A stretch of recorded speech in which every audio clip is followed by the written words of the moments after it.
માટે જે ભગવાનની મૂર્તિને પ્રતાપે માયિક પદાર્થ હતા તે પણ અમાયિક થયા. એવું જે ભગવાનનું સ્વરૂપ તેને મૂર્ખ હોય તે માયિક સમજે, અને જે એકાંતિક સંત છે તે તો ભગવાનની મૂર્તિને અક્ષરાતીત સમજે છે. અને મૂર્તિમાન એવા જે પુરુષોત્તમ ભગવાન તેને બ્રહ્મરૂપ જે અનંત કોટિ મુક્ત અને અક્ષરધામ એ સર્વેના આત્મા જાણે છે.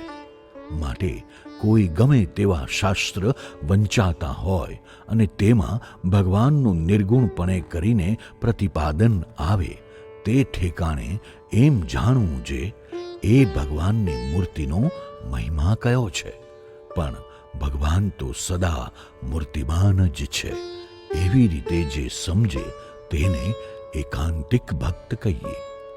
ઇતિ વચનામૃતમ.